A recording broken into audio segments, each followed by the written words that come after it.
Ya, halo, apa kabar, Famers? Dimanapun Anda berada, jumpa kembali di Fam Station. Inilah sebuah kanal yang didedikasikan oleh Fakultas Ekonomi dan Manajemen Institut Pertanian Bogor, Fam IPB University, untuk membahas segala hal yang terkait dengan persoalan kebangsaan, sosial kemasyarakatan, dan perekonomian. Saya Hardi Hermawan, host Fam Station.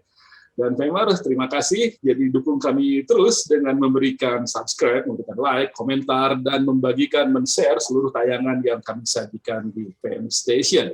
Kali ini kita akan membahas tentang fenomena yang dibahas secara global tentang perubahan iklim, climate change.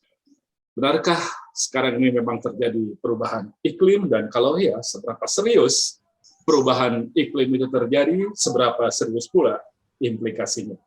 Saya sudah bersama dengan dua orang narasumber. Yang pertama narasumber tetap Fam Station Covidonomics, ada Dr. Iman Sugema, ekonom Fam IPB. Apa kabar, Kang Iman? Alhamdulillah baik. Assalamualaikum warahmatullahi wabarakatuh. Waalaikumsalam. Iklim sudah berubah? Kalau Bogor ya berubahnya terasa lah. Berubah ya? Sekarang kan musim hujannya telat. Terasanya cuma di telatnya aja? Telat, ya. Telat. Tapi kalau membahas benar-benar perubahan iklimnya, saya punya narasumber berikutnya, Profesor Rizaldi Bur, Direktur Center for Climate Risk and Opportunity Management in Southeast Asia and Pacific. Jadi apa namanya, C3ROM, Sisirom. Sisirom. Ya betul ya, Prof. Rizaldi. Ya, Center for Climate Risk and Opportunity Management. Center for Climate Risk and Opportunity Management, ya. Okay. Sisirom. Sisirom, ya. Sisirom. Ya. Selamat malam juga. Terima kasih. Sama saya. Ya. Jadi beliau ini dulu lah yang paling pas untuk menjelaskan sebenarnya apa sih perubahan iklim itu. Apakah memang kalau misalnya 1-2 derajat lebih panas itu sudah masuk perubahan iklim atau seperti apa? Mungkin Prof bisa menjelaskan.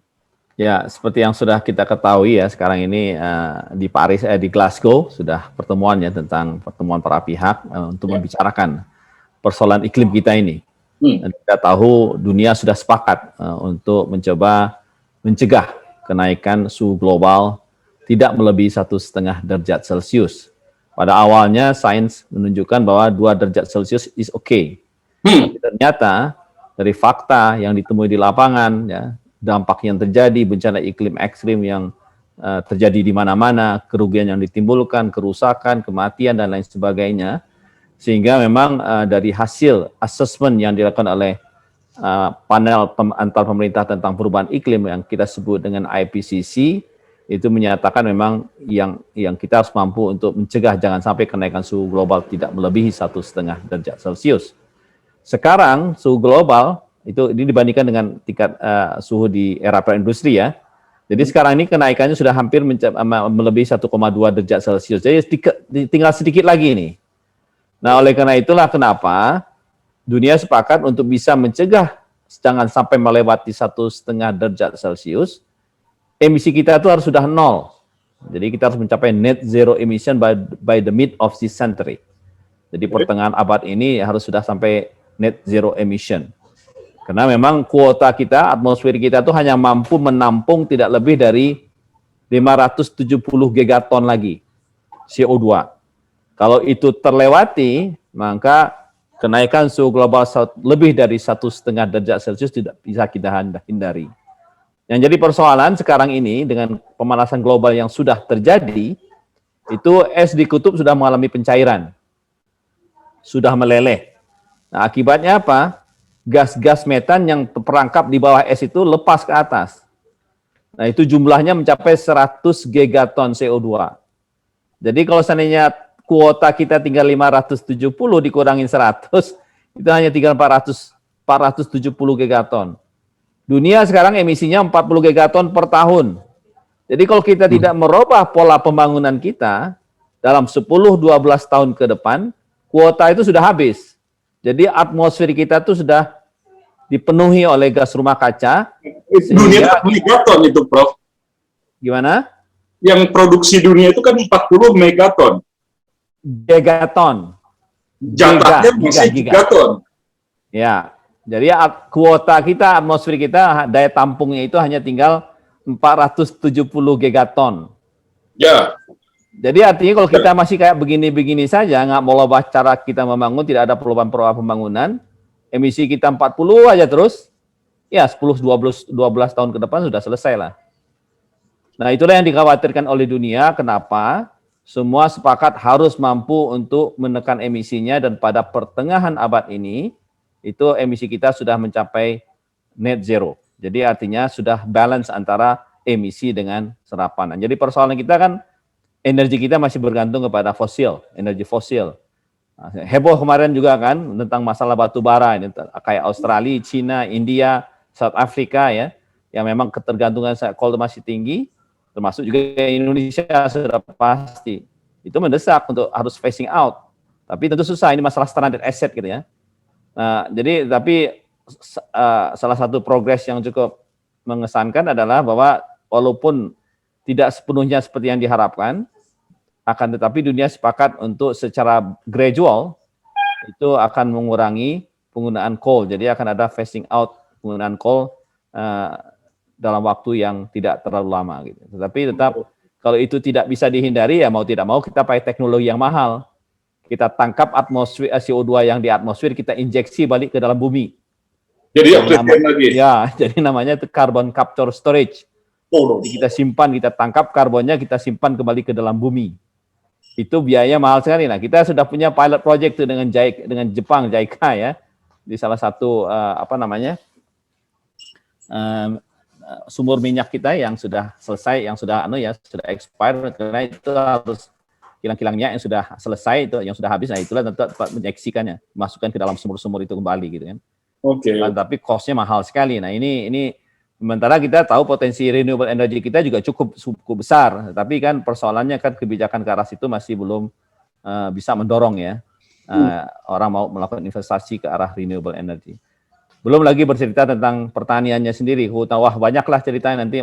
Oke, Pak Imam ini bisa bercerita lebih jauh nih. Tapi gini, Prof, itu naik 1,2 derajat Celcius itu selama berapa tahun? Itu dalam waktu yang nggak terlalu lama aja setelah era perindustrian, tapi kecepatan naiknya itu justru setelah tahun 1950-an itu sudah naik ya. Jadi dalam 50 tahun terakhir. 50 tahun itu sudah meningkat sampai sejauh itu. Nah, apakah memang itu rata-rata dunia atau ada beberapa kawasan yang naik begitu pesat, lalu kawasan lain biasa-biasa saja? Iya, dia tidak uniform, tidak seragam memang. Yeah. Yang paling tinggi kenaikannya itu justru di wilayah kutub, Pak. Maka itu padahal nggak ada apa-apa di sana. Ya begitulah alam, jadi alam bereaksi terhadap perubahan gas rumah kaca yang ada di atmosfer kita ini. Memang perubahan suhunya itu tidak seragam, ada yang rendah, ada yang tinggi. Justru yang tinggi itu justru di wilayah-wilayah kutub. Maka itu kalau kita lihat di sanalah terjadi pencairan yang sangat cepat dari es kita, dan itu akan diikuti dengan pemuaian air laut yang mengakibatkan naiknya muka air laut. Maka itu negara-negara pulau kecil itu heboh lah sekarang ini. Yang mereka mendesak isu terkait dengan loss and damage. Jadi loss and damage itu agak berbeda dalam konteks perubahan iklim. Itu kita sebut dengan dampak sisa. Jadi loss and damage itu adalah dampak yang tidak bisa kita hindari, walaupun kita sudah melakukan upaya-upaya mitigasi atau penurunan emisi yang dalam, termasuk juga upaya-upaya adaptasi. Dan akibatnya jadi perubahan iklim nggak bisa lagi kita stop sebenarnya. Yang kita bisa lakukan adalah kita perlambat itu, sehingga memberikan waktu yang cukup buat sistem alam beradaptasi. Tapi negara-negara pulau kecil ini ada kemungkinan bisa tenggelam ini. Nah itulah yang sedang heboh sekarang nih. Bagaimana mengatasi persoalan ini khususnya negara kepulauan kecil. Maka itu mereka begitu kerasnya untuk minta supaya negara-negara pengemisi besar ini harus segera untuk reduce their emission gitu. Ya. Negara-negara besar, negara-negara industri sebetulnya yang paling memiliki peran dalam meningkatkan iklim bumi ini kan. Ya, jadi mereka lah yang bikin dosa dulu gitu ya. Ya. Sekarang mereka masih tinggi, emisi per kapita jauh lebih tinggi daripada kita. Tapi yang jadi persoalan alam kita itu kan tidak bisa kompromi. Yang dulu sudah berbuat salah, lalu yang sekarang nggak peduli, kita buat aja sama seperti yang dulu, seperti negara maju buat kesalahan. Ya akibatnya ya itulah perubahan iklim nggak bisa kita hindari. Maka itu semuanya kita harus bersama-sama mengatasi persoalan ini, walaupun kita baru start membangun. Oleh karena itulah perlu adanya alih teknologi. Jadi harus ada percepatan. Jadi artinya perubahan iklim ini bukan mitos lah ya? Bukan Pak, udah kita rasakan lah. Kalau Pak bisa merasakan bagaimana akhir-akhir ini kejadian iklim ekstrim semakin sering kita lakukan dengan kondisi iklim yang semakin tidak menentu, kejadian ekstrim yang juga semakin ekstrim gitu ya. Dan itu tidak hanya terjadi di Indonesia, di negara-negara lain juga sama gitu. Maka itulah kenapa kesepakatan Paris ini itu berlaku efektif kurang dari 1 tahun, Pak. Satu-satunya kesepakatan internasional yang berlaku efektif dan jadi negara yang meratifikasi itu kurang dalam waktu 1 tahun itu sudah tercapai kuota jumlah minimum pihak yang mendatangani kesepakatan Paris ini. Padahal kita tahu perjanjian internasional yang lain itu butuh tahun itu. Tapi ini karena begitu kajian saintifiknya sudah tidak bisa kita deny ya, tidak bisa kita ingkari, memang fakta lapang itu sudah banyak begitu menunjukkan kepada kita kondisi yang sudah berubah dari iklim kita ini. Maka itu kenapa dunia begitu cepatnya mendatangani dan meratifikasi kesepakatan Paris ini yang berlangsung kurang dari 1 tahun. Amerika juga tarik tapi karena itu karena presiden sebelumnya, tapi sekarang balik lagi masuk ke dalam Paris ya, kesepakatan Paris. Baik, saya ke Pak Iman kalau gitu. Nggak enak juga ya kira-kira Pak.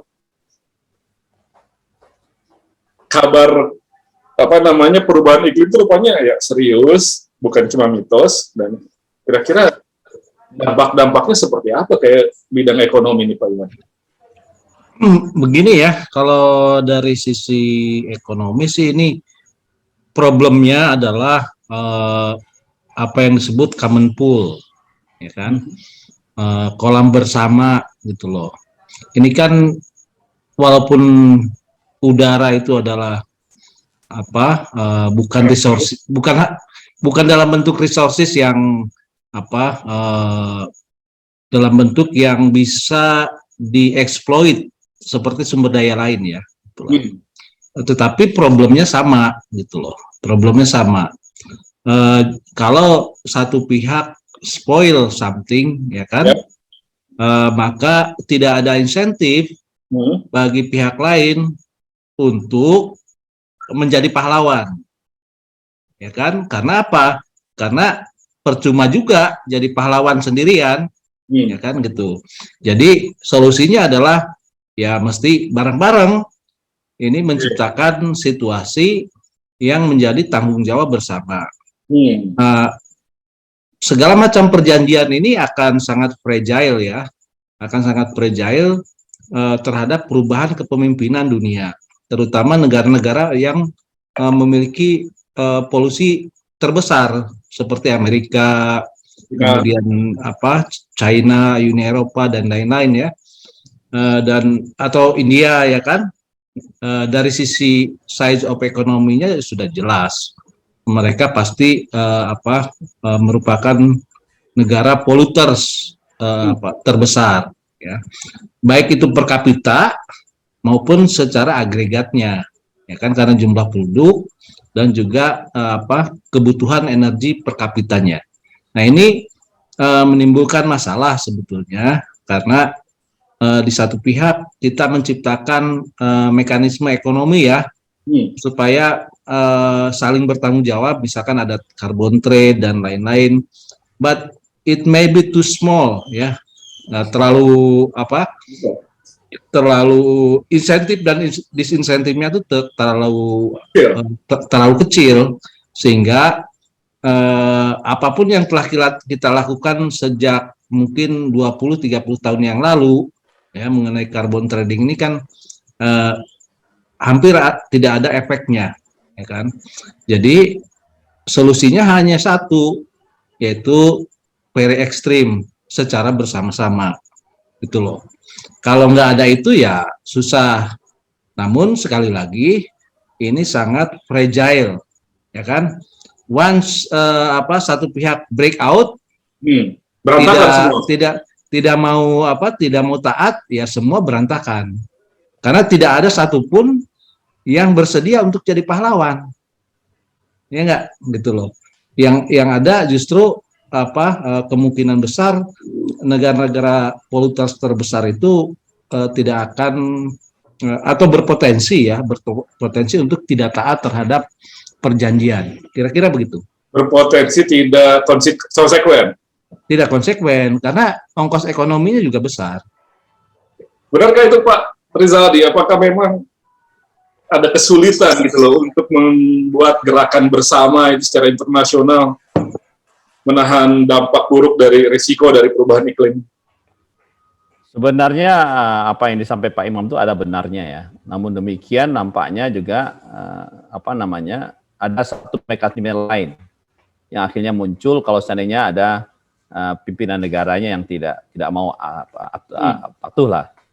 Ya, seperti Amerika yang lalu begitu ya. Mereka akan menarik diri itu. Ya. Akan tetapi negara-negara bagiannya tetap komit dan dia meng-create suatu mekanisme poros tersendiri. Satunya itu contohnya yaitu GCF, the Governance Task Force on Climate Change and Forest gitu ya. Mereka buat semacam kaukus tersendiri lah. Bagaimana mereka tetap komit karena semua orang sudah menyadari ini. Karena satu orang pergi ya biarin aja pergi, tapi nanti lama kelamaan mereka juga akan balik begitu. Jadi contohnya Amerika memang akan ada yang Pak Imam sampaikan tadi itu bisa terjadi, tapi melihat apa yang sudah dihadapi pada saat ini, rasanya memang dunia pasti tetap akan concern walaupun memang dibutuhkan saling percayalah antara kita negara berkembang, negara maju. Oleh karena itu di dalam pertemuan Glasgow kemarin itu memang negara maju jadi desak seperti yang Pak Imam sampaikan tadi, komitmen mereka khususnya dalam memberikan bantuan ke negara berkembang, janji mereka untuk menyediakan pendanaan sekitar 100 miliar US dollar per tahun. Itu kan juga belum terpenuhi, Pak. Itu tertuang dalam perjanjian Paris itu. Kesepakatan Paris. Iya. Nah, sekarang itu belum juga terpenuhi, tapi itu ada tekanan ya, Nah, tapi sayangnya memang kembali lagi lah kalau udah urusan duit ini kan nggak berani benar untuk menyatakan gua siapkan, nggak bisa juga. Tapi mereka apa yang bisa menekan negara-negara itu juga? Ya, akan tetapi memang mereka tetap menyatakan walaupun ya namanya bahasa negosiasi itu ya memang agak sedikit abu-abu gitu ya. Tidak mau juga menyatakan, tapi mereka akan berusaha untuk bisa mencapai itu paling tidak pada tahun 2024.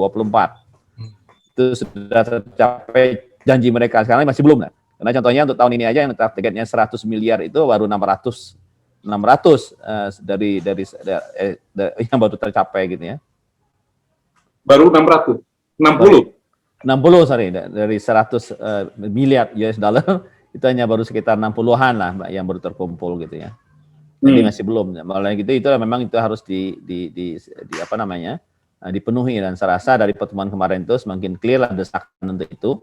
Tapi di lain pihak memang kita juga dituntut. Jadi sebenarnya ini adalah proses itu sebenarnya membangun saling kepercayaan. Jadi artinya mereka juga buktikan bahwa mereka memang serius dalam memberikan dukungan kepada kita, baik dari sisi alih teknologi, bantuan finansial, termasuk dari kemampuan pengembangan kemampuan kapasitas kita. Tapi di lain pihak juga kita dituntut juga, we also need to be serious gitu kan. Kita tunjukkan juga progres kita, bagaimana kita melakukan upaya itu secara sistematis dan memang menunjukkan adanya progres yang sangat baik untuk menuju kepada pola-pola pembangunan yang low carbon tadi gitu. Ya. Karena itulah dalam konteks kesepakatan Paris itu sentral isunya adalah transparansi.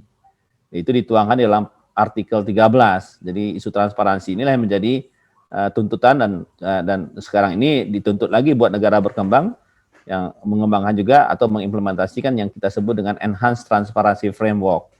Dan kita pola pelaporan yang tentang kemajuan dan progres kita di dalam mengimplementasikan aksi iklim ini terkait penurunan emisi itu akan seperti negara maju, Pak. Itu mulai tahun 2024, di akhir 2024, di awal 2025 kita sudah mengikuti seperti negara maju. Ya, itu nggak berat sekali itu. Tapi ya itulah konsekuensinya bahwa kita juga harus tunjukkan bahwa kita memang harus transparan dan tentu ini tuntutannya sebenarnya kepada kita lah bagaimana kita juga meningkatkan kualitas data pembangunan kita. Karena kalau kita ingin menghitung emisi dan segala macam, balik lagi kepada kualitas data kita sendiri. Karena kita menghitung emisi itu kan dari data pembangunan, dari pertumbuhan luas pertanian, penurunan laju deforestasi, penggunaan bahan bakar, konsumsi bahan bakar, konsumsi energi. Itu semuanya data-data pembangunan kita. Dan jadi persoalan seringkali data kita ini kualitasnya nggak begitu baik, akibatnya untuk uncertainty dari estimasi emisi kita juga tinggi. Itu kan dan itulah kita harus secara step by step ya itu harus mampu meningkatkan akurasi atau menurunkan uncertainty, istilahnya ketidakpastian dari laporan-laporan tentang capaian yang kita sudah capai dalam melakukan upaya-upaya penurunan emisi ini. Dan di sisi lain kita juga harus menyatakan juga secara transparan berapa sih dukungan yang sudah kita peroleh, termasuk juga dukungan yang kita perlukan. Nah itu harus kita laporkan itu. Nah itulah yang akan menjadi bahan nanti itu Pak, bagaimana negara maju juga melihat bahwa memang need-nya sangat besar. Ya. Ini juga dituntut gitu untuk melakukan itu. Gitu. Baik. Jadi artinya tadi transparansi ini dianggap sebagai upaya untuk bisa mendorong efektivitas dari implementasi perjanjian itu. Trust, saling percaya, membangun trust. Ya, trust building lah. Pak Iman, pertanyaannya, apakah transparansi itu benar-benar bisa dilaksanakan, dan kalaupun itu bisa dijalankan, apakah benar-benar bisa mendorong pelaksanaan perjanjian itu berlaku efektif? Karena semua itu kan negara, ini global dilema, kan artinya kalau udah begini. Iya, global dilema, ya kan. Untuk menciptakan trust itu kan memang perlu transparansi. Tapi transparansi itu kan perlu indikator yang sederhana. Kan? Misalkan, untuk setiap dolar yang dikonsumsi atau yang diproduksi, ya kan, itu berapa emisinya. Itu kan indikator yang bisa kita hitung. Sederhananya gitu loh, ya kan. Jadi kita bisa nyusun indeks, ya kan, antar negara membandingkan carbon emission per dolar, ya kan, per dolar. Jadi kita bisa tahu sebetulnya negara-negara mana yang jago dalam memproduksi karbon atau melakukan emisi karbon. Itu kan udah ada. Ya, per dolarnya kan mungkin belum ada ya sekarang. Baru per kapita itu, ya kan. Nah, kalau kita punya indeks itu kan kita tahu bahwa kebijakan pembangunan di negara Amerika ataupun di state tertentu di Amerika, ya kan, itu lebih banyak melakukan polusi per dolarnya, ya enggak? Tiap dolar yang dihasilkan menimbulkan polusi sekian. Iya, indikator sederhana aja, ya kan. Dan oleh karena itu kita bisa punya kesepakatan kalau misalkan mereka melewati threshold tertentu, ya kan, ya sudah berarti harus ada global tax, carbon tax, ya kan, global carbon tax yang itu akan didistribusikan kepada semua negara yang berhasil menekan karbon per dolarnya jauh di bawah rata-rata. Gitu loh, mekanismenya kan mestinya seperti itu. Ya kan? Artinya buat polluters, ya kan? Itu ada disinsentif. Buat mereka yang yang bukan polluters itu akan ada insentif. Dan itu lebih make sense, ya, lebih make sense. Walaupun kita kemudian bertanya bagaimana cara mengenforce itu, ya enggak? Akan sama siapa gitu? Ya oleh siapa, ya kan? Bagaimana caranya, ya kan? How to collect the tax, ya kan? Itu problem tersendiri. Tetapi basic idea-nya kan relatively ya simple, gitu loh. At least dengan informasi itu, kemudian kita bisa memetakan masalahnya itu ada di wilayah mana saja, ya kan? Walaupun sekarang sudah ada data per kapitanya, tetapi kan kalau misalkan ada fast growing countries seperti China, ya kan? Itu kan eksponensial tuh pertumbuhan emisinya, ya enggak? Mestinya kita bisa detect tuh, ya kan? Ini Anda harus sudah mulai misalkan kalaupun tidak detect itunya emissionnya karena misalkan masih di bawah threshold, dan saya yakin Cina masih di bawah, jauh di bawah per kapitanya ya, apalagi per dolarnya masih jauh di bawah Amerika Serikat, ya kan? Tetapi in terms of prevention kan ini konsumsi ya GDP naik terus Cina tuh, ya kan pasti emisinya somehow pertumbuhannya itu jauh melewati negara-negara lain. Pertumbuhan emisinya. Jadi kan ada yang sudah tinggi seperti Amerika, tetapi kan stay on top gitu loh.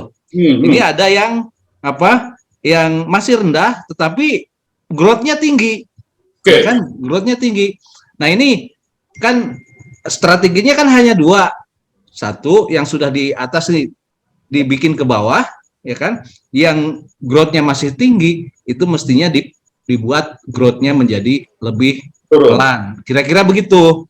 Kalau indikatornya itu adalah net emission-nya zero, saya kira relatif susah ya. Karena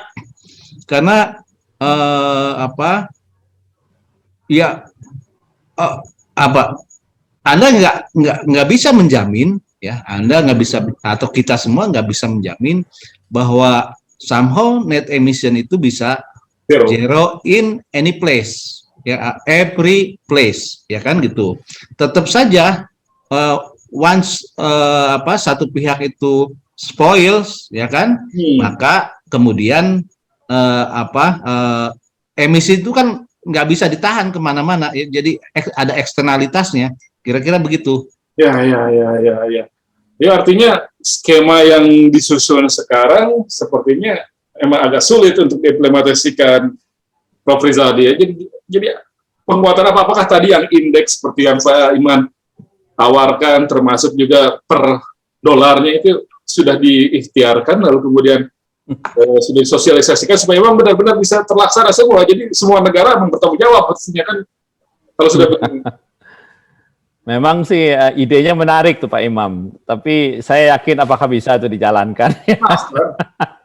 Rasanya mustahil begitu ya, tetapi ya namanya sih pemikiran menarik sih sebenarnya. Itulah challenge. Mungkin memang kita untuk bisa mencapai net zero emission itu memang kita harus melakukan transformasi. Impossible dengan business as usual itu akan terjadi itu. Jadi memang kita harus melakukan transformasi yang besar-besaran Pak untuk bisa mencapai itu. Jadi memang untuk pembangunan, semua orang butuh pembangunan. Orang yang mencapai... Yang dibayangkan transformasi besar-besaran itu seperti apa, Prof? Gimana? Ya harus berubah kebijakan yang sangat mendasar. Jadi artinya dalam pembangunan kita pun memang untuk membangun itu butuh energi. Iya. Negara yang semakin maju pasti butuh energi semakin besar. Iya. Tapi bagaimana kita bisa membangun, tetapi kita melakukan decoupling dengan emission. Jadi artinya kebutuhan energi kita naik, tapi emisi kita tidak naik. Kenapa? Karena kita memang sudah mengeksplor dan memanfaatkan energi yang terbarukan. Jadi intinya adalah bagaimana kita akan switch nih. Jadi transformasi cuma ada transformasi kebijakan energi umpamanya. Beranikah kita umpamanya kita early retirement. Jadi power plant yang untuk gas yang berbasis batu bara ini itu kita retire sebelum habis masanya sudah kita retire dan tidak ada lagi pembangunan power plant yang baru. Itu utangnya masih banyak itu. Apa? Utangnya masih banyak itu bikin itu. Power plant yang coal, gas. Oh iya, ya kita minjam juga ini. Itu yang persoalan World Bank juga secara diam-diam ternyata memberikan bantuan juga ini untuk membangun power plant coal. Nah itu juga dikritik itu kan. Jadi memang itulah tadi trust tadi ya. Jadi artinya tapi dengan semakin besarnya dampak yang ditimbulkan akibat perubahan iklim ini, saya rasa orang semakin sadar bahwa kita tidak bisa dan kita tidak bisa lagi, kita harus. Jadi suatu keniscayaan, we have to change. Jadi kita harus melakukan perubahan gitu ya. Tapi tentu tidak kita tunggu dulu generasi yang akan datang disuruh mikir, enggak. Kita sekarang sudah harus mikir, kita harus melakukan transformasi yang luar biasa. Memang khususnya ya, karena memang emisi yang terbesar itu karena di sektor energi, Pak. Dan di sisi lain juga memang peran dari sektor kehutanan ini juga sangat besar untuk bisa menjadi meng-offset lah emisi-emisi dari sektor-sektor yang seperti energi ya, karena peran dari sektor lain dan kehutanan ini diharapkan bisa menjadi penyerap sektor yang bisa menyerap gas rumah kaca. Jadi kita sudah punya komitmen untuk mencapai net sink. Net sink itu artinya memang serapan kita sudah lebih besar daripada emisi untuk sektor lahan dan kehutanan. Itu juga harus ada transformasi itu, Pak. Nggak bisa mudah begitu saja melakukannya. Ini kan transformasi yang kita bayangkan itu biayanya besar, hasilnya justru mungkin akan menurunkan laju pertumbuhan ekonomi. Seperti itu kan kurang lebih, Pak Iman?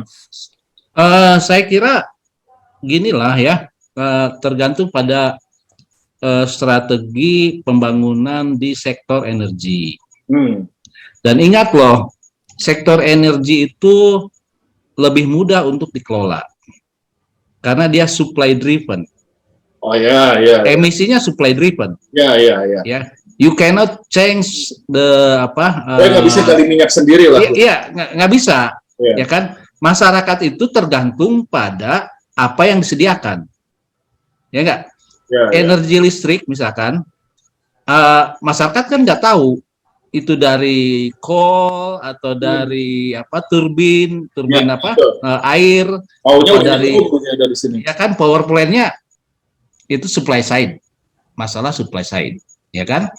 Nah, kalau di kelistrikan relatif gampang sebetulnya untuk memecahkan masalah ini, ya enggak. Taruhlah gini aja ya, mahal mana kalau kita meretire pembangkit listrik dari batu bara, ya, dengan melanjutkan pembangkit tersebut dengan mengequipnya dengan instrumen atau pengolahan supaya terjadi zero emission dari power plant-nya. Ya, sangat mungkin loh karbon itu di-capture di tempat dia terjadi, di pembangkitnya. Dan everybody needs carbon sebetulnya, ya kan? Jadi karbon sendiri punya nilai jual sebetulnya. Ekonomis. Ya, punya nilai ekonomis. Ya, nanti tanya aja ke Pak Rizaldi, ya kan, kira-kira karbon itu untuk apa saja kan, tidak hanya untuk tahunya dulu buat pengganda kertas saja kalau ngetik kertas karbon. Ya, itu kan khusus untuk jiplak ya. Ya, ingatlah Mas Hardi waktu kuliah kalau ujian ya kan, tinggal bukan, tinggal ini aja, tinggal titip karbon ke teman sebelahnya ya kan. Ya. Ujian gitu kan. Nah, itu kira-kira begitu zaman dulu ya kan gitu. Jadi kalau di listrik kan gampang loh. Solusinya gampang. Jadi setiap pembangkit listrik kita upayakan supaya zero emission. Dan itu bisa. Teknologinya sangat memungkinkan. Biayanya? Biayanya kan gini, tinggal dihitung saja, ya, tinggal dihitung aja manfaat dari kita mengcapture karbon on site ya, on site di pembangkitnya, ya kan. Kemudian cost-nya berapa? Habis itu ya sudah di-adjust aja ke, kalau selisihnya masih negatif ya kan, artinya kan cost-nya lebih tinggi, ya kan. Tinggal di-adjust ke tarif. Ya kan? Jadi, dan ini bisa compulsory loh langsung, ya kan, sambil menunggu energi alternatif yang lebih murah. Karena saya hitung, ya, kalau saya hitung, misalkan nih ya, meretire itu kan mahal sekali, ya kan, kita sudah dibebani sang cost yang sangat besar karena power plant itu kan mahalnya adalah di investment, ya enggak, investment cost. Kalau retirement-nya itu 10 tahun sebelum usia 10 tahun sebelum usia ekonomisnya, ya. Anda bisa hitung itu, ya kan? Cuma 15 tahun dipakai ya begitu. Ongkosnya berapa, ya kan gitu. Nah, kasih aja instrumen atau unit untuk carbon capture-nya, ya kan? Dan itu bisa disubsidize. Ya, subsidinya bisa aja dari carbon trading dan lain-lain. Kira-kira begitu. Oke. Itu apakah sudah dilakukan? Apa sudah digagas belum? Ada nggak negara yang sudah menyiapkan begitu? Kayaknya sih gini loh, jadi gini, kalau swasta, pembangkit listriknya itu swasta ataupun BUMN, Anda tidak akan menambah ongkos kecuali memang diwajibkan. Paham ya? Itu problemnya. Itu regulasi ya kuncinya. Iya dong gitu loh. Oke.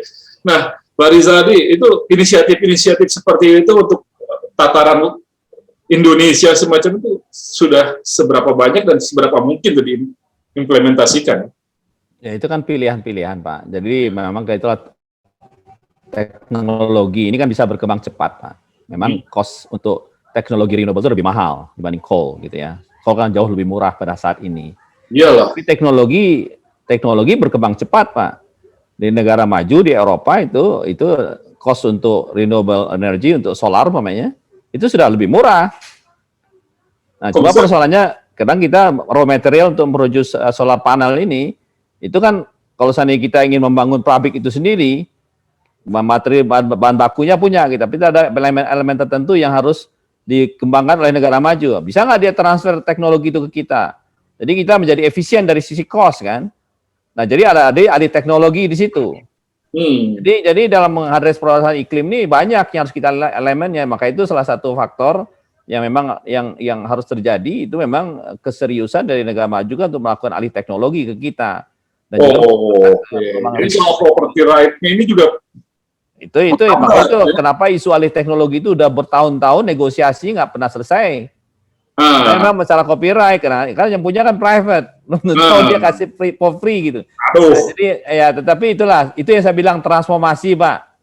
Jadi kalau everyone concern saya rasa itu bisa saja terjadi gitu ya. Nah tentu itu memang perlu keseriusan semua pihak begitu, termasuk juga di negara kita juga kan masing-masing pihak punya pandangan yang berbeda-beda, tapi itulah namanya manusia. Ada yang memang sangat pro dengan coal, bahwa sulit nih kalau kita tidak coal nih ekonomi kita ambruk segala macam. Apakah begitu? Nah, kita lah sebenarnya para saintis itu mencoba mengevaluasi dan melakukan kajian-kajian dan analisis simulasi modeling lah untuk bisa melihat bagaimana sih implikasi ekonominya. Nah, dari kajian Bappenas saja umpamanya ternyata dengan penerapan sistem low carbon itu justru bisa meningkatkan pertumbuhan ekonomi kita jauh lebih baik dibanding dengan yang tidak begitu. Tapi kita perlu tahu juga apa ya asumsi yang dipakai. Mungkin yang seperti apa namanya? Ya, soalnya kan gini, Pak.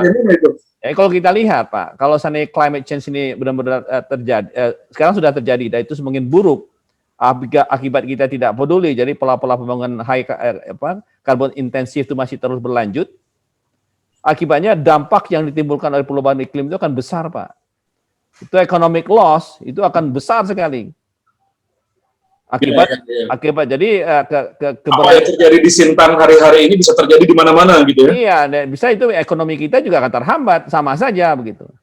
Iya. Jadi kan kita tidak membayangkan bahwa kalau tidak kita gagal melakukan itu dikira iklim kita ya aman-aman saja, nggak begitu. Justru karena iklim kita ini akan semakin buruk ke depan, menimbulkan dampak yang luar biasa dan itu juga akan mempengaruhi ekonomi kita ke depan. Yang dikhawatirkan justru jadilah setback, apalagi dalam konteksnya IPCC, itu agregat impact-nya akan tinggi sekali, dan juga distribution impact juga sangat melebar. Ini yang dikhawatirkan. Nah, saya masuk ini, itu salah satu reason for concern. Jadi kenapa reason of concern itu, kenapa kita harus peduli dengan perubahan iklim. Oke. Karena agregat impact-nya itu besar sekali, artinya apa? Kalau seandainya sudah melewati 2 derajat Celcius, Pak, perubahan iklim itu agregat impact secara eksponencial itu akan mengglobal, besar sekali. Sehingga akibatnya itu loss itu akan terjadi di mana-mana, akibatnya memang saling kerjasama antar region dalam konteks ekonomi juga akan berkurang, semakin mempedulikan diri mereka masing-masing. Sementara distribution impact juga semakin melebar. Negara-negara yang resource-nya sangat terbatas, sumber daya manusia juga terbatas, dampaknya akan semakin besar, itu akan semakin terkebelakang pembangunannya. Jadi artinya gap antara negara maju dengan negara berkembang dan juga terbelakang akan semakin lebar. Jadi dengan kita negara-negara terkembang nggak usah bermimpi lah untuk jadi negara berkembang aja udah sulit. Karena memang dampak perubahan iklimnya itu yang yang diperkirakan saja sudah banyak statement dari pimpinan dunia ya. Dan walaupun saya belum tahu hasil bagaimana dia bisa sampai pada kesimpulan itu. Jadi fenomena COVID yang ada sekarang itu dibanding dengan dampak perubahan iklim yang akan terjadi itu tidak jauh lebih besar, Pak. COVID tidak ada apa-apanya. Iya. Itu yang dikhawatirkan. Maka itu dalam salah satu reason of concern yang kelimanya itu adalah singular event. Jadi singular event yang sangat besar yang tidak pernah terjadi sebelumnya itu mungkin akan terjadi kalau seandainya suhu global naik more than 1.5 degree, kita akan dihadapkan kepada satu bencana yang mungkin singular event tapi itu bisa menghancurkan itu. Nah, itu yang dikhawatirkan orang katanya kiamat segala macam gitu ya. Tetapi orang nganggap itu guyon, tapi itulah hasil kalau kita gini-gini aja, tapi kemudian yang bekerjanya China, Amerika yang selama ini paling banyak menghasilkan emisi itu kira-kira gimana? Cina jangan disalah Pak, Cina itu luar biasa itu dia melakukan transformasi policy di sektor kebijakan energinya. Mereka itu sudah employ besar-besaran renewable energy, solar panel ya, itu besar banyak sekali mereka sudah kembangkan. Negara Eropa juga sama ya. Jadi artinya ya itu tadi masalah cost, kembali masalah cost, kemudian juga teknologi. Teknologi cepat berubah, Pak. Nah, jadi kalau tadi yang disampaikan oleh Pak Imam tadi itu sebenarnya kan teknologi yang saat ini sedang diuji itu yang carbon capture storage. Jadi emisi yang lepas dari setiap power plant itu ditangkap lagi. Ya. Injeksikan ke dalam bumi lagi, disimpan, masuk ke dalam. Itu cost-nya juga mahal, Pak. Jadi bisa kalau kita buat perbandingan saja untuk CCS itu kira-kira range cost-nya itu adalah antara 0,02 sampai 0,5 US dollar per kilowatt hour. 0,02 sampai 0,5. 0,02 sampai 0,05 US dollar lah per kilowatt hour. Coal yang sendiri itu 0,085. Jadi artinya kalau kita pakai teknologi itu cost-nya menjadi 2 kali lipat, hampir 2 kali lipat sebenarnya kan. Karena kita harus menggabungkan juga teknologi untuk menangkapnya itu sendiri gitu. Nah, apalagi tapi dengan perkembangan teknologi justru negara renewable energy mungkin bisa jauh lebih murah. Kan begitu. Nah, ini kecepatan inovasi ya, inovasi teknologi sekarang juga berbicara tentang hydrogen ya, teknologi pembangkit energi dengan menggunakan hydrogen itu juga sudah. Jadi memang manusia ini kan diberikan otak ya. Jadi kita semakin berinovasi, semakin kreatif gitu ya. Jadi kita memang itulah kenapa salah satu hal yang harus dikembangkan itu memang kerjasama riset internasional ini harus diperkuat gitu. Karena memang dan tentu dengan adanya ini tentu transfer of teknologi juga berjalan lebih baik gitu. Prof Rizadi, kira-kira transisi energi ini akan lebih tampak signifikan, lebih masif terlihat itu kira-kira mulai kapan? Nah, ini kan sebenarnya kalau kita balik ke long term vision kita, long term strategi yang sudah disampaikan oleh pemerintah kita harapkan kita sudah mulai menunjukkan perubahan yang signifikan itu setelah tahun 2030. Jadi peak of emission kita diharapkan terjadi di 2030. Jadi kalau current policy scenario, jadi kebijakan kita yang sekarang kita tidak melakukan perubahan, sampai tahun 2050 emisi kita naik terus, tidak pernah turun. Nah, implikasinya apa? Memang kita harus bersiap phasing out penggunaan coal itu pada tahun 2045 paling tidak. Jadi 4 tahun 2050 itu sudah nol, sudah tidak ada lagi kita menggunakan coal setelah tahun 2055 lah kira-kira. Jadi kalau di Indonesia kira-kira setelah 2030. Kalau global dan kawasan kira-kira kapan? Semuanya itu diharapkan, jadi dalam konteks Paris ini memang peak of emission need to be reached as soon as possible. Kenapa? Kalau kita terlalu terlambat, kita sudah lock in, Pak. Untuk mengejar zero emission pada tahun 2050 semakin sesak nafas kita, sulit. Karena besar sekali yang harus kita reduce. Sehingga impossible kita bisa mencapai itu pada tahun 2050. Maka itulah kenapa kita harus mencapai peak of emission itu sesegera mungkin. Artinya memang ada korbanan di situ. Korbanannya Pak Imam tadi. Oleh karena itulah memang tuntutan juga buat negara maju harus tadi komitmen mereka untuk membantu kita ya dalam konteks bantuan finansial, teknologi, alih teknologi, pembangunan kapasitas itu juga harus direalisasikan sebagaimana yang seharusnya. Tapi kan ini kan tidak demikian kenyataannya. Maka itu kita pun ragu juga benar nggak nih serius. Akhirnya tidak ada kepercayaan.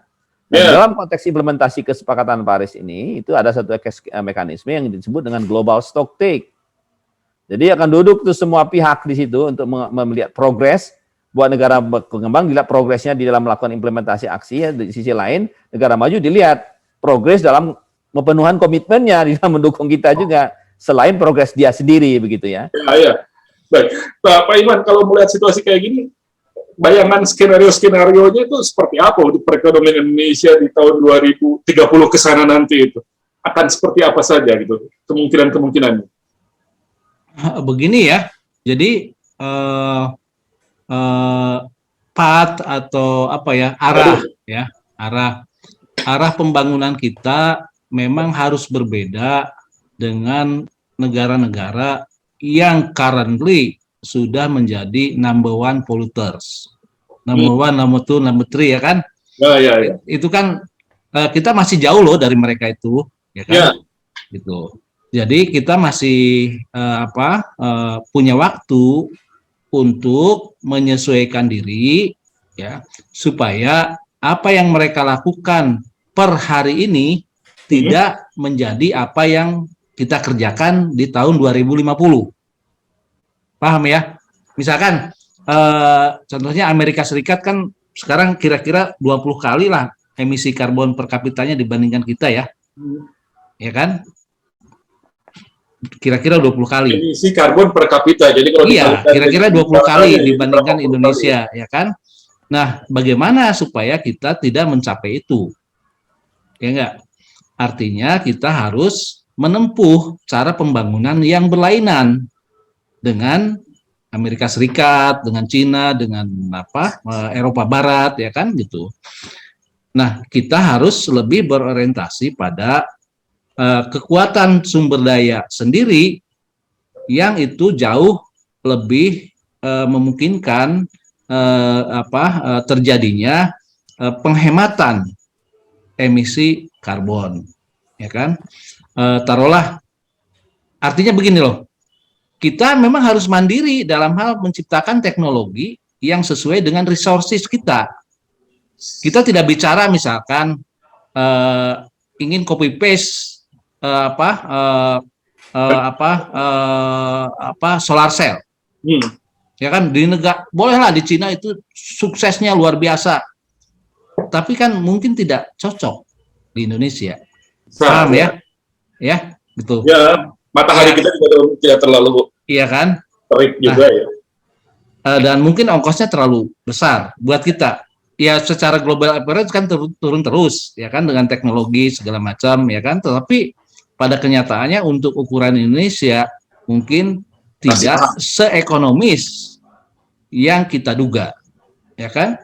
Nah, karena itu teknologi-teknologi yang bisa kita kembangkan, ya, mestinya kan tidak tergantung pada apa yang terjadi di negara maju. Ya. Misalkan untuk bidang kelistrikan, ya, seperti yang saya ulas beberapa waktu yang lalu, kan kita memulai memiliki energi current, energi arus bawah laut itu sangat besar, ya. Sialnya aja nggak ada satupun yang melakukan riset itu, ya kan. Padahal Indonesia ini penuh dengan selat, ya kan, di mana arus itu, ya, kalau Anda hitung mungkin kebutuhan dunia bisa, kalau ada global grid, ya, kebutuhan dunia bisa kita suplai dari kepulauan di Indonesia. Ya, Anda bayangin deh potensi cheap resources dan tanpa polusi sama sekali. Ya enggak? Jadi dibutuhkan upaya untuk riset yang benar-benar serius. Kita nggak boleh menunggu transfer of technology. Memang sekarang teknologi itu sudah tersedia di Korea, di Belanda, di Inggris, ya kan? Ya. Kan dibikin untuk di situ. Dibikin untuk di situ karena teknologi yang berdasarkan local resources pasti harus lokal spesifik. Ya, parameternya kan beda. Ya, kalau parameter beda, otomatis desain turbinnya berbeda, apanya berbeda. Jadi kita harus mengembangkan kemampuan sendiri. Tanpa itu saya kira gerakan global ini nonsens. Ya, karena kita nggak bisa nunggu misalkan kucuran 100 miliar dolar. Emang 100 miliar dolar itu segede apa sih? Ya nggak? Kecil sekali dengan masalah yang terjadi di dunia ini, kan. Ya, artinya cuma 1/10 GDP Indonesia loh itu. Ya, 1/10 GDP Indonesia, ya kan, itu, dan harus dibagi-bagi di antara negara-negara yang membutuhkannya. Ya, ya. Nggak bisa menunggu, nggak bisa. Dan kita harus mandiri PLN secara itu teknologi. butuhnya $500 miliar. Ya, PLN saja butuhnya $500 miliar sampai 2020. Kalau dengan hitungan yang kemarin. iya, dan harus mandiri kita, harus mandiri. Mengembangkan energi hijau yang murah sesuai dengan resources yang kita miliki, itu judulnya. Nggak bisa lagi kita ngikutin pola pembangunan seperti di negara maju. Oke. Sementara teknologi-teknologi di kita soal itu sudah sejauh mana, Prof. Rizaldi? Sebenarnya memang persoalan penanganan perubahan iklim ini nggak bisa kita hanya mengandalkan diri kita sendiri, berat. Maka itulah kenapa kesepakatan Paris itu semua pihak itu duduk bersama untuk mencoba bagaimana bisa selesaikan persoalan ini secara bersama. Jadi untuk mencapai net zero emission itulah tanggung jawab global, Pak. Ya. Jadi kalau kita ingin mencoba net zero emission dengan kemampuan kita, nggak bakalan tercapai, mustahil. Itu sudah dilakukan analisisnya, itu APBN kita nggak akan sanggup. Jangankan untuk mencapai net zero emission, untuk mengimplementasikan target NDC saja, yaitu National Determined Contribution, itu APBN kita hanya antara sampai 15-20% saja kemampuannya. Hanya mencapai target NDC. NDC pun kalau seluruh dunia itu mampu mencapai target penurunan emisi seperti yang ditetapkan di NDC, emisi kita masih suhu global kemungkinan naiknya sampai 2,7. Maka itulah kenapa PBB meminta COP gitu, Conference of the Party itu meminta untuk meningkatkan ambisi penurunan emisi kita dari setiap negara. Jadi enhance NDC-nya itu artinya bagaimana komitmen penurunan emisi kita itu ditingkatkan dari apa yang sudah kita janjikan dari di NDC kita yang sekarang. Nah, itu salah satu kesepakatan di Glasgow bahwa semua orang sepakat untuk melakukan itu dan mereka harus submit nanti komitmen baru yang enhance gitu ya, atau yang ditingkatkan ambisi itu pada tahun 2022 atau 23 paling lambat itu 2024 kalau nggak salah saya lupa kesepakatannya, tapi semuanya sepakat bahwa kita akan menyampaikan target penurunan emisi yang lebih ambisius dari NDC yang ada sekarang. Jadi NDC yang sekarang itu saya kasih catatan saja, kalau kita hanya mengandalkan dana kita itu nggak capai juga, Pak. Maka itu NDC itu juga ada dua kondisi. Ada conditional target sama unconditional. Jadi conditional itu adalah dengan catatan itu bisa kita capai kalau seandainya ada dukungan. Maka itulah kenapa salah satu mekanisme yang di kesepakatannya itu adalah memang tadi kembali lagi ke komitmen negara maju dalam improve teknologi ataupun mempercepat alih teknologi, termasuk juga financing dan juga capacity itu juga harus berjalan dengan baik. Maka itulah tadi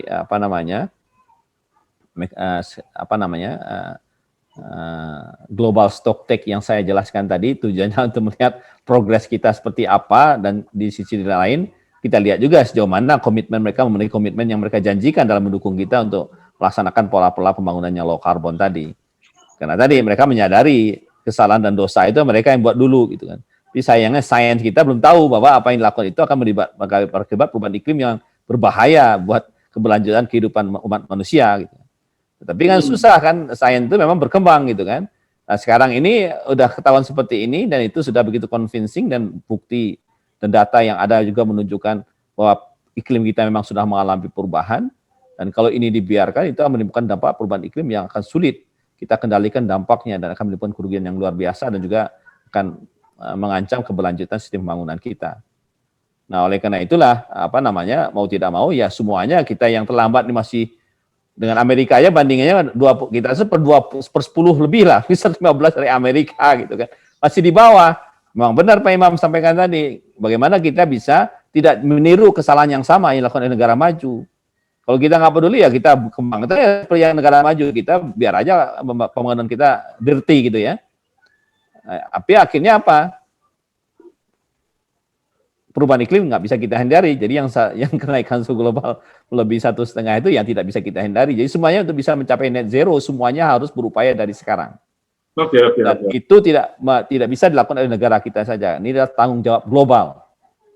Maka itulah memang global financing untuk mendukung kegiatan penanganan masalah perubahan iklim itu menjadi sangat penting. Jadi begitu Pak. Tapi memang susah lah. Jadi artinya Coba bayangkan lah, umpamanya kita ini Pak Imam jago lah nanti bisa mengulas ini tentang non tarif barrier untuk komoditas pertanian kita, termasuk juga produk-produk industri kita yang bisa kita yang untuk ekspor orientasinya. Bayangkan kalau seandainya PLN kita itu emisinya itu besar, lalu energi listriknya dipakai untuk memproduksi produk industri kita, itu jejak karbonnya tinggi. Kalau jejak karbonnya tinggi, nggak mau orang menerima impor barang kita seperti itu. Kenapa? Karena mereka juga punya komitmen untuk zero emission. Artinya kalau dia terima itu, artinya emisi mereka jadi naik gara-gara menerima produk kita yang seperti itu. Alamak. Jadi standar internasional, standar perdagangan akan bergerak ke arah sana. Termasuk juga komoditas-komoditas pertanian. Nah itu sudah kita udah alami sekarang, itu sudah mulai. Jadi standar karbon sudah dipakai untuk semua komoditas-komoditas impor, khususnya buat negara-negara maju yang menerima barang impor dari kita, ya seperti sawit lah contohnya, itu kan berdebat panjang juga gitu kan. Yes. Nanti komoditas pertanian yang lain juga akan sama Pak. Ya. Pun sudah mulai, itu sudah mulai. Jadi mau tidak mau memang kita harus berubah, dan perubahan itu sebenarnya positif Pak. Iya sih. Lalu kita memerlukan cost untuk itu. Nah cost-nya ini yang jadi persoalan, dan juga teknologi sudah barang tentu. Maka itu memang adanya kerjasama riset harus semakin digalakkan ya. Antar negara, jadi kita tidak bisa lagi isolasi, itu nggak bisa. Jadi artinya dengan adanya kerjasama riset itu diharapkan transfer teknologi juga bisa berjalan dengan bagus. Nah itu kebijakan tentang kolaborasi riset internasional kita harus benahi juga Pak. Jangan sampai nanti teknologi kita dicuri, kita jadi hanya yang seperti yang selama ini terjadi, banyak sekali paten kita dilarikan ke sana gitu kan. Nah, itu oleh itu kebijakan-kebijakan semacam itu juga penting untuk kita perhatikan ya, sehingga memang semangat kebersamaan untuk mengatasi persoalan ini secara bersama itu juga harus terus dibangun begitu. Waduh, susah bener Pak Iman ini kalau udah begini. Susah ini. Ya, sebetulnya kalau untuk ukuran global memang sangat susah. Ya kan? Ukuran global loh. Iya sih. Tapi kan ya kita kan? juga punya jatah kewajiban ini kalau tadi kalau untuk ukuran Indonesia ya tinggal sekarang ini kan satu, ya kan, kita energi mix khususnya di pembangkit listrik itu kita ubah, ya kan, dan kita bisa melakukan itu bertahap karena apa? Emisi per kapita kita masih rendah, Oke? Masih punya waktu untuk menyesuaikan, ya kan? Kita udah memastikan 2025. Ya bisa lah, masih bisa, ya kan, masih bisa, ya kan.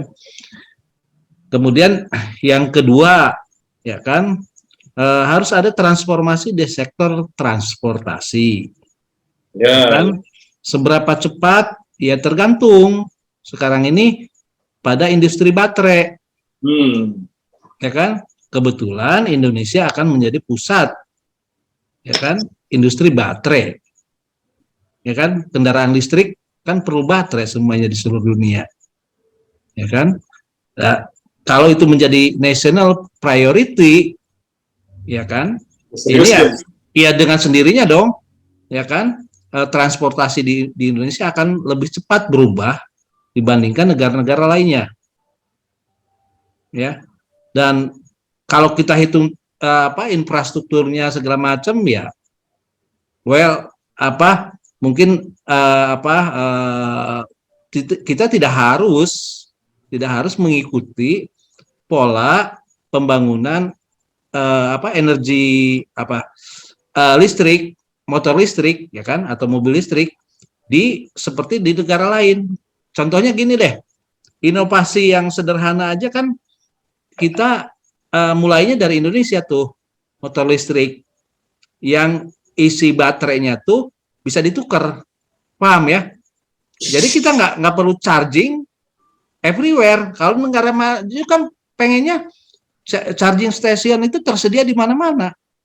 Tapi kalau dengan play and plug, ya kan, plug and play, ya kan, masalah itu menjadi tidak ada, ya kan.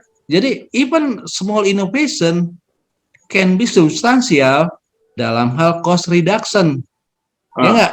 Karena kita tidak harus membangun infrastruktur itu di mana-mana jadinya, ya kan? Kalau kita mendesain baterainya itu bisa dicopot. Oke. Kan Anda tinggal tuker aja di pom bensin seperti sekarang kan, dan nggak harus nunggu, ya kan? Itu mirip-mirip Anda ganti pulsa doang, ya nggak? Dan itu kan yang ada, yang gitu teknologinya dari Indonesia. Ya, ya, ya. Kayak ini, botol minum isi ulang. Isi ulang, Ya. ya itu small innovation. Mungkin orang nggak notice, tetapi implikasi untuk infrastrukturnya gede loh. Ya kan?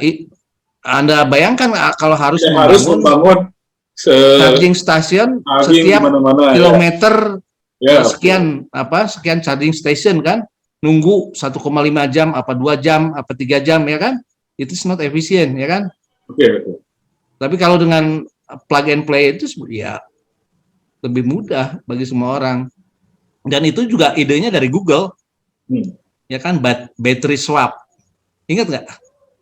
Di awal pembangunan mobil Google, ya kan gitu. Ya. Nah ini saya kira there are so many possibilities ya kalau kita kreatif sedikit. Makanya saya bilang kan kreativitas. Bukan. Makanya saya bilang nggak usah ngikutin pola pembangunan di negara maju. Karena kita punya kecerdasan sendiri loh. Ya kan, punya kecerdasan sendiri. Kan orang-orang environment ini terkenalnya gunakanlah kearifan lokal segala macam gitu loh. Ya. It means something for technology development, ya kan. Tuh, kita kan semuanya orang pengen mudah nih ceritanya, enggak? Ya makanya motor listrik di Indonesia plug and play baterainya, karena pengen gampang. Ya, kira-kira begitu. Kalau di negara maju nggak kepikirin. Kalau tanpa itu risiko terbesarnya gimana?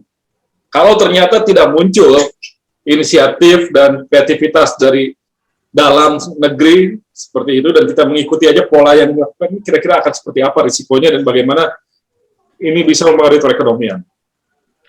Kalau risikonya untuk Indonesia kan sekarang paling tadi ya yang dibilang bahwa perdagangan internasional sangat memiliki berorientasinya adalah dengan jejak karbon, ya kan, berapa jejak karbon yang dia tinggalkan, kan gitu, akan berorientasi ke sana, ya kan. Tetapi buat Indonesia policy seperti itu kadang-kadang lebih menguntungkan, ya enggak? Menghitung jejak karbon misalkan untuk CPO, ya kan? Kita ditolak di mana-mana, ya nggak apa-apa, harga dunia naik, paham ya? Kalau harga dunia naik, yang untung siapa? Indonesia sebagai produsen CPO terbesar di dunia. Paham ya? Jadi harga tinggi, kalau kita nggak bisa keluar gimana? Bisa dong, tetap. Masa sih nggak bisa, ya kan? Ada cukup untuk yang gitu-gitu kan cuman cukup berpartner dengan Cina, India. Ya kan? The biggest market in the world. Ya kan? Dalam prakteknya kan dunia ini semakin terbagi. Globalisasi ini tidak sepenuhnya global. Tidak sepenuhnya global. Pada dasarnya nanti market itu akan menjadi terbelah. Ya kan? Yang ikuti misalnya standar Eropa Barat, ya sono. Ya kan gitu. Kalau standar Asia lain lagi. Pasti begitu nantinya.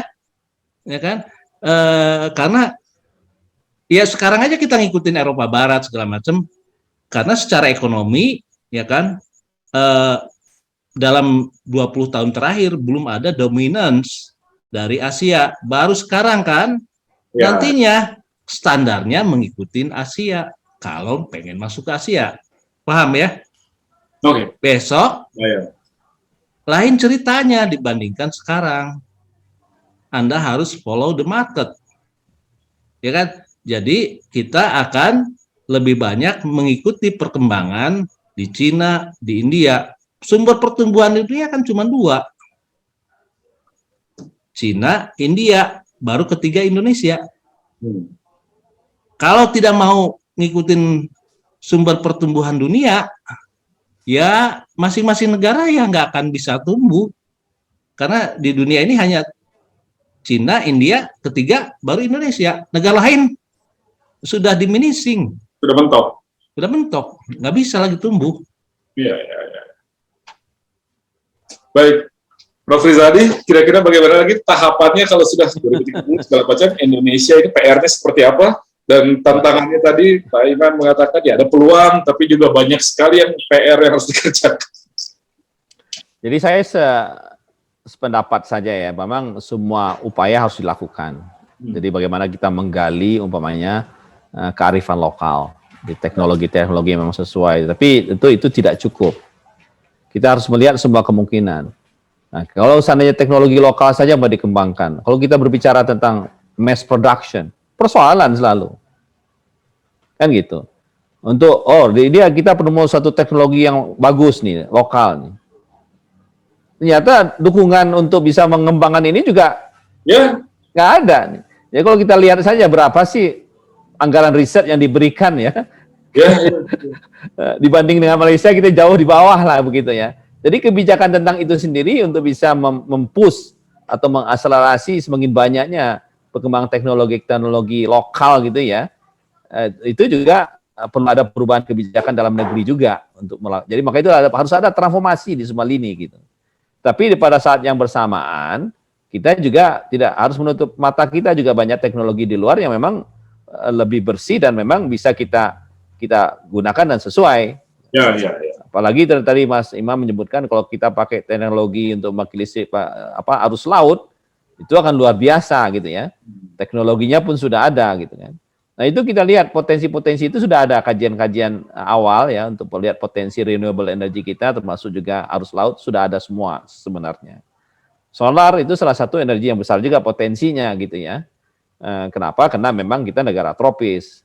Tapi kalau dibandingkan dengan negara gurun kayak Timur Tengah, ya tentu kalah kita ya. Tapi negara tropis ini, negara tropis ya kayak Australia dia punya gurun bisa panjang gitu.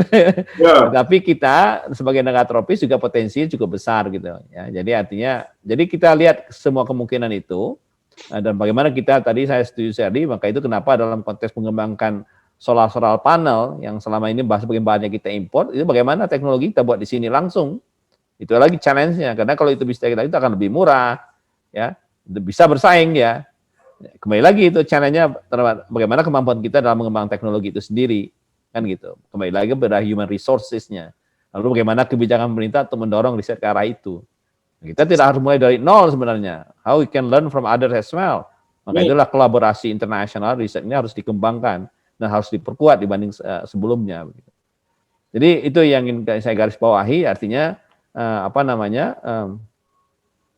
itulah kita diberi challenge yang semakin berat untuk menghadapi masa depan kita dan anak-anak cucu kita.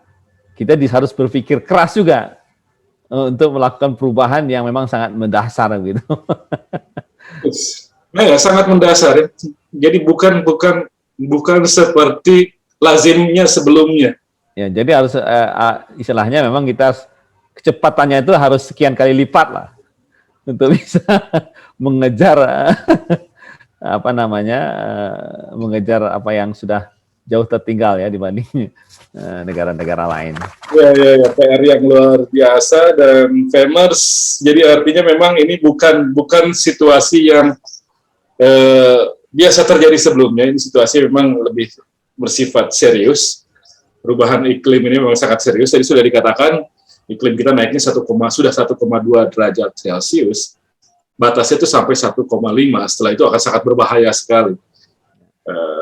Bencana mungkin akan sering muncul jika itu terlampaui. Jadi diupayakan kita melakukan suatu perubahan yang besar-besaran, terutama dalam pemanfaatan energi, sampai tercapai zero emisi. Semua negara diharuskan berpartisipasi untuk itu. Tentu banyak biayanya, banyak kosnya. Tadi Pak Iman mengatakan perlulah digali potensi-potensi teknologi dari dalam negeri, kemampuan potensi-potensi energi terbarukan yang ada di Indonesia, yang unik di Indonesia, supaya kita tidak mengikuti begitu saja dari luar dan bisa mengambil manfaat dari apa yang kita punya sendiri. Berarti problemnya memang teknologi untuk itu pengembangannya memang sangat lambat. Tadi Prof. Rizaldi juga mengatakan ya budaya risetnya di kita juga tidak terlalu memungkinkan saat ini, sehingga ya mau tidak mau kolaborasi dengan negara-negara lain dan backup dari negara lain masih diperlukan. Yang jelas akan sangat mahal. Nanti listrik juga bayarnya bisa lebih mahal ya Pak Iman. Kalau gitu. Bayar lebih mahal itu kadang-kadang lebih baik. Bayar ya lebih baik. Ya tentu. Ya, untuk environment ya. Untuk environment. Jadi kalau Anda pro environment ya memang harus memasukkan faktor eksternalitas dari energy generation-nya. Jadi jangan dihitung pakai subsidi melulu, ya kan gitu. Jadi harus kita yang bayar ya? Iyalah, ya kan. Emang terus semuanya jadi beban negara apa? Kan nggak bisa juga. Semua orang harus bertanggung jawab. Ya, semuanya harus bertanggung jawab. Jadi ya memang situasinya seperti itu. Jadi sedikit banyak dia energi kita jadi lebih tinggi, outputnya ya begitu aja. Ya, secara ekonomi mungkin akan berpengaruh, meskipun kita harapkan nanti akan ada jalan keluar juga lah, teknologi makin murah, makin cepat ditemukan yang lebih efektif. Ya, kita berharap seperti yang terjadi. Terima kasih Pak Iman Sukma atas bincang-bincangnya, terima kasih Prof. Rizaldi Bur atas bincang-bincangnya, dan Femar, terima kasih kepada Anda semua yang telah mengikuti perbincangan ini. Mudah-mudahan ini bermanfaat. Jangan lupa ikuti terus perbincangan di Fame Station, subscribe, like, komentar, dan bagikan seluruh tayangan yang kami sajikan. Saya Hardi Hermawan pamit. Sampai jumpa.